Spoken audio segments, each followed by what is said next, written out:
할렐루야. 오늘 하나님 말씀 사도행전 15장 36절부터 41절까지 말씀입니다. 사도행전 15장 36절부터 41절 말씀. 자, 합독합니다. 수일 후에 바울이 바나바더러 말하되 우리가 주의 말씀을 전한 각 성으로 다시 가서 형제들이 어떠한가 방문하자 하니, 바나바는 마가라는 요한도 데리고 가고자 하나 바울은 밤빌리아에서 자기들을 떠나 한 가지로 일하러 가지 아니한 자를 데리고 가는 것이 옳지 않다 하여 서로 심히 다투어 피차 갈라서니, 바나바는 마가를 데리고 배 타고 구브로로 가고 바울은 신라를 택한 후에 형제들에게 주의 은혜에 부탁함을 받고 떠나 수리아와 길리기아로 다니며 교회를 굳게 하니라. 아멘. 자, 이제 어제까지는 우리가 1차 전도 여행을 받고 이제부터는 2차 전도 여행의 시작이 됩니다. 근데 2차 전도 여행을 출발하기 전에 1차 여행을 다 하고 이제 안디옥 교회에 모여서 이제 지난 일을 다 얘기하고 유대 사람들에게 결과 보고도 하고 해서 이따가 보니까 이제 다시 나가야 되겠다. 그래서 사도 바울이 먼저 이야기를 해요. 바나바한테 이제 우리가 하나님의 말씀을 전한 각 성으로 다시 가서 그 형제 우리가 세운 교회도 돌아보고 또 다른 지방도 다니면서 전도 사역을 다시 시작하자라고 이야기하는 장면이에요. 사도 바울의 2차 전도 여행으로 유럽이 어떻게 개척되었는가 하는 것을 말해주고 있는 거죠. 이 말씀에서 우리는 성령의 큰 뜻과 성령의 인도하심을 배울 수 있는 것입니다. 이 시간 성령께서 우리에게 두신 크신 뜻이 무엇인가를 깨닫고, 또한 사도 바울이 마게도냐인의 환상을 본 것처럼 우리도 영적인 눈이 열려서 하나님의 그 환상을 볼 수 있고 또 하나님의 음성을 들을 수 있는 영적인 귀가 열리는 축복이 임하시길 주의 이름으로 축원합니다. 아멘. 따라서 바울과 바나바가 1차 전도여행을 마친 며칠 후에 사도 바울은 바나바에게 1차 전도여행 때 개척한 교회를 돌아보자고 제안했어요. 그 형제들이 어떻게 신앙생활 잘 하고 있나, 더 은혜 안에 있나, 더 잘못된 복음을 듣고 있는 건 아닌지, 그것을 보고 은혜의 복음을 전하고 은혜의 견고히 다시 이제 재무장을 시켜서 세우고자 이렇게 작정을 한 거죠. 그는 열정적이란 사람이라 단 며칠이라도 가만히 있으면 좀이 쑤시고 복음 전도 사명을 감당하기 위해서 아주 입이 근질근질한 그러한 스타일의 사람이 바로 사도 바울이야. 사도 바울도 성격이 엄청 강직하고 곧지만 또 성격이 엄청 급해요. 뭐 해야 되겠다 그러면 바로 해야 돼. 안 하면 큰일 나는 줄 알아. 우리 교회도 그런 사람이 몇 사람 있어. 그죠? 뭐 하면은 그냥 바로 해야 돼. 뒤로 미루는 법이 없어요. 이 사도 바울이 그런 사람이야. 그냥 말이 떨어지면 시작해야 돼.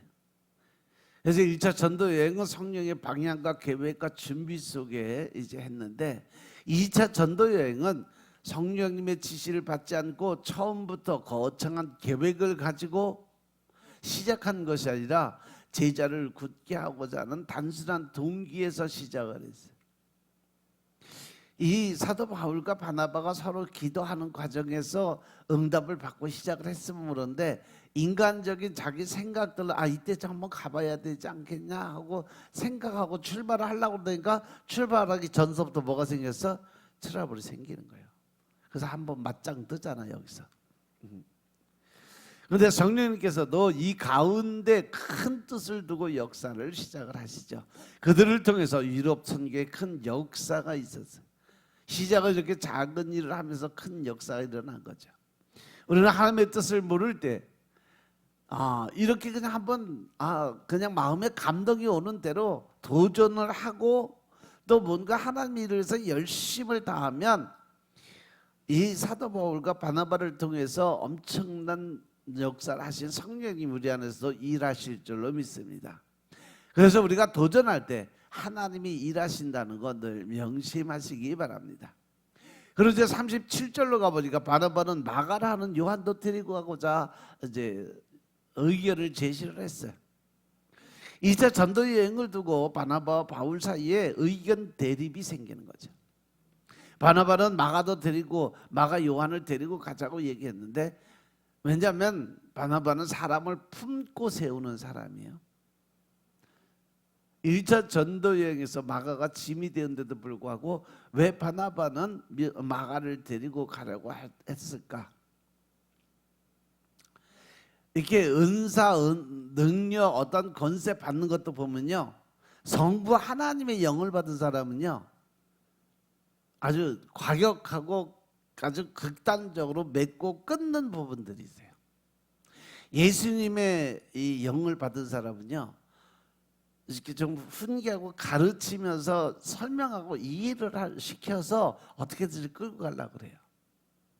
또 성령님의 은사를 받은 사람들은요 이 성령님 하시는 모습 그대로 그냥 무조건 품고 끌어안고 그들이 변할 때까지 지속적으로 가리키고 훈계하고 이렇게 해서 어떻게든 바꾸려고 하는데, 제가 가만히 보니까 이 바나바가 성령의 영을 받은 거예요. 그래서 품기를 좋아해요. 그래서 바나바가 위로의 사람이에요. 위로는 사람을 살리려는 마음에서 나오는 거죠. 이 바나바는 마가가 첫 번째 실패를 했지만 다시 기회를 주고 다시 도전하도록 해서 이번에는 다시 승리할 수 있도록 우리가 도와주자라고 얘기했어요. 바나바는 전도뿐 아니라 마가를 세우는 것에 무게를 뒀죠. 제자 양성에 초점을 뒀던 거예요.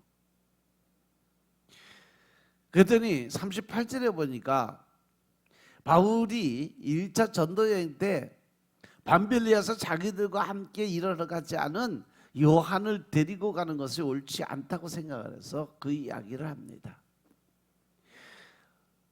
그 전도 여행 떠나면서 다니면서 그 힘들고 어려운 거 견디지 못해서 도망온 놈을 데리고 가면 또 그가 다시 돌아올 건데 그거 뭐하러 데리고 가냐, 집만 되게 그냥 우리끼리 가자 이렇게 얘기했어요. 왜냐하면 이 사도 바울은 원칙을 중요하게 여기는 사람이에요. 마가는 1차 전도 여행을 따라다녔다가 밤빌리아에서 포기하고 예루살렘으로 가버렸기 때문에 그가 또 돌아올 가능성이 더 크다는 거죠. 사도 바울이 생각한 이 전도 여행은 영적 전쟁, 아주 치열한 영적 전쟁으로 보고 있는 거죠.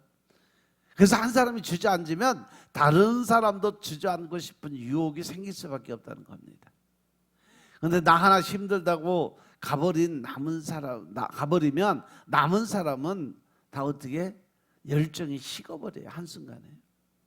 마가로 인해서 한동안 분위기가 많이 침체되었던 그 상황을 사도 바울은 잊지 않고 기억을 하고 있던 거죠.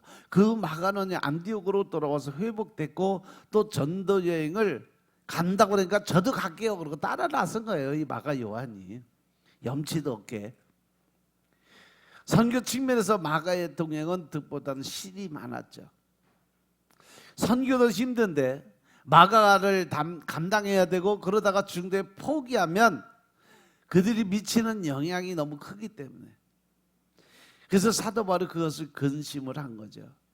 사실 사도 바울은요 어떤 사람을 세우고 뭐 이거보다도 선교 전도 여행하면서 많은 사람들이 선포를 하는 그거에 중점을 둔 그러한 사람이고, 바나바는 제자를 양성하는 쪽에, 그래서 품고 가르쳐서 훈계를 해서라도 어떻게든지 바꿀 수 있는 그 자리에 서게 하는 그 모습이었어요. 39절에서 보니까 그래서 두 사도가 심하게 다투고 거기서 어떻게, 야 쪽내자, 우리 그만 갈라서자, 너는 너대로 나는 나대로 갈 길이 따로 있단다. 여기서 결국 갈라지고 말죠. 바나바는 사랑이 충만하고 사도 바울은 사명이 충실하기 때문에 마가와 동행하는 것을 택했던 바나바는 한 사람의 동역자를 얻는 것이 많은 사람에게 복음을 전하는 것보다 더 중요하다고 생각을 했어요. 그래서 바나바가 마가 요한을 택했던 것이에요. 하지만 선교의 중심을 두고 사명을 감당하는 사도 바울은 선교하다가 돌에 맞으면서 가야 하는 그 고난의 행군을 마가가 그 전도 여행을 하면서 받는 그 고통을 절대 감당하지 못할 것이라고 확실한 생각을 가졌던 거죠. 그래서 그들은 서로의 의견이 맞지 않았고 서로의 그 생각을 양보하지 않았어요. 그렇지만 그들의 의견은 서로의 생각 속에 그들 스스로 살아가는 어떤 인생 철학의 소신이 들어있던 거죠. 사도 바울의 어떤 그 성경 중심 말씀 하나님 중심에 대한 사명이고, 또 이 바나바는 품어주고 끌어안고 이해하고 용서하고 사랑하는 예수님의 마음을 그대로 품고 있는 그 모습이었죠. 하지만 그들이 그게 크게 다툴 필요는 없었을 텐데 서로의 의견을 존중하고 다른 선교팀을 모색할 수도 있었던죠. 어쨌든 이들은 심히 다툼으로 서로 상처를 받았고, 그래서 그들은 다툰 후에 서로 이제 헤어지게 됐죠. 갈라섰어요. 그리고 바나바는 고집스럽게 마가 요한을 데리고 배 타고 구브로 섬으로 전도 여행을 떠났고, 그 후에 마가는 바나바를 통해서 완전히 바뀌어버려요. 바나바가 옳았다는 것을 또 얘기를 하는 거죠. 그래서 이 베드로의 영적인 아들로 삼아주고 나중에 이 마가 복음을 기록한 그 마가 요한이 지금 이 바나바와 같이 떠나던 마가요. 마가가 상당히 이렇게 인내심이 부족하고 또 현실 상황에 대처하는 능력이 뛰어났던 사람이에요. 그럼에도 불구하고 하나님께서 그를 들어서 마가 복음을 기록할 수 있는 사람으로 바꿔놨다는 거죠. 마가도 이 사건을 통해서 아주 경성하고 회개를 많이 했다고 그래요. 그는 베드로의 영적 아들이 되어 베드로에게 예수님에 관한 이야기를 듣고 그리고 나서 기록한 것이 바로 마가복음이에요. 그는 복음서 중에 최초로 마가복음을 저술하는 위대한 일을 했어요. 바나바가 하나님의 은혜 안에서 마가를 키운 거죠. 바나바와 바울 중에 누가 맞고 틀리다는 것은 없어요. 사도 바울은 선교의 무게를 뒀기 때문에 여러 교회를 세웠고 그의 아덴, 고린도, 로마까지 이르러서 원칙에서는 사도 바울이 분명하게 선을 긋고 살았다는 얘기죠. 바나바는 마가를 데리고 구브로로 갑니다. 후에 알렉산드리아를 갔다가 구브로로 돌아와서 순교했다고 전해져요. 바나바가 선교한 지역이 늘지를 않아요. 그렇지만 바나바의 위로로 실패를 극복한 마가가 골로새 4장 10절에 보시면 후에 사도 바울이 로마 선교를 할 때 그때 가서 이제 완전히 변한 모습이라 로마에 들어가는 동역자가 돼서 같이 들어가게 되죠. 또 바울이 마지막 때에 꼭 필요해서 부른 사람이 바로 마가였어요.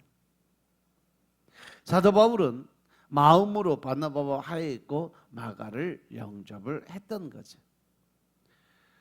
복음을 전하는 방법은 다를 수가 있어요. 그래서 서로 의견이 부딪히고 일시적으로 다툴 수도 있습니다. 그러나 중요한 것은 하나님을 사랑하느냐는 거죠. 그러면 잠시 싸워도 다시 협력해서 선을 이루는 화합의 단계로 들어가야 된다는 거죠. 그런데 교회에서 보면 서로 마음이 안 맞고 다투고 나면 어떻게 완전 등 돌리고 서로 헐뜯고 비판하고 판단하고 정죄하고 그러고 살아가잖아요. 결국 싸움도 주님에게 유익한 걸로 바뀌어야 됐다는 거예요. 왜냐하면 하나님은 협력해서 선을 이루어 가시는 분이시기 때문인 것임을 깨달으시기 바랍니다. 아멘. 하나님은 그리고 바나바를 통해서 마가를 사도 바울의 좋은 선교 동역자요 복음서의 첫 제자로 키우셨어요. 사도 바울은 자신을 소신대로 해서 적극적으로 선교할 수 있었어요. 하나님은 각 사람의 개성과 은사대로 쓰시는 분이심을 믿으시기 바랍니다. 사람은 일로 다투고 갈라서기도 하지만 하나님의 부르심은 후회하심이 없다는 거 명심하시기 바랍니다. 우리가 하나님을 사랑하는 마음이 분명하면 잠시 갈라져서 다시 합할 수 있는 그러한 마음의 여유를 갖고 살아야 된다. 하나님을 사랑한다면 일하는 방법은 어떻게 하든지 하나님은 협력해서 선을 이루어 가시는 분이신 것을 깨닫고 우리가 서로 협력해서 선을 이룰 수 있는 그 자리에 서게 되길 주의 이름으로 축원합니다. 그래서 우리는 잠시 싸워도 하나님을 사랑하고 나중에 합해져서 협력해서 선을 이루는 자리에 들어가야 될 줄로 믿으시기 바랍니다. 그리고 이제 40절 41절을 보시면 사도 바울은 신라를 택한 후에 형제들에게 주의 은혜의 부탁함을 받고 떠나서 수리아와 길리기아로 다니고 교회들을 견고하게 이제 확인하는 장면들이 나와요. 바나바와 한바탕 싸움을 마치고 바나바는 마가 요한을 택했고 사도 바울은 안디옥 교회에 남은 신라를 택했어요. 이래서 여기서부터 이제 바울과 신라의 사역이 2차 전도 여행부터 시작이 되는 거예요. 그래서 결국은 고난과 역경을 같이 들어가고 감옥에까지 같이 들어가는 그 사건이 벌어지게 바로 지금 이 순간부터 시작이 되는 거죠. 그래서 바울과 신라가 이름이 거기서 그렇게 이제 나온 거죠. 사도 바울이 신라를 택함으로 사도 바울은 자신의 소신을 지키고 강한 복음의 전도자, 동역자를 구하게 된 거예요. 그들은 서로 싸웠지만 하나님은 두 팀에 다 함께 해주셨어요. 바나바는 바나바대로 마가를 변화시켜서 그 다른 지역에 가서 복음을 전할 수 있는 그 터를 만들어 주셨고, 또 사도 바울을 통해서는 그 또 다른 신라와 같이 사역을 시작하면서 지금도 터키에 가면 바울과 신라가 갇혔던 감옥이다 그러고 이렇게 지금도 보존을 하고 있어요. 근데 그때 당시에 키들이 보통 큰 키가 한 150에서 155 정도, 160도 안 됐어요. 지금 여자분들 덩치 키 그 정도밖에 안 돼. 그래서 감옥에 보면 이렇게 크지가 않아요. 사람 한두 사람 딱 들어갈 수 있는 만큼 요만하게 돼 있는데, 근데 왜 이렇게 감옥이 작아요? 그랬더니 그때 당시에 사람들 키가 155를 넘어가지를 않았대요. 155면 엄청 큰 사람이고 보통 145에서 150 사이. 지금 요즘에는 뭐 초등학생들 뭐 160, 170 막 이렇게 넘어가대. 근데 그때 당시에 그렇게 키가 작았어요. 그래서 하나님의 일은 어느 하나만 옳지 않고 다 옳을 때가 많다는 거죠.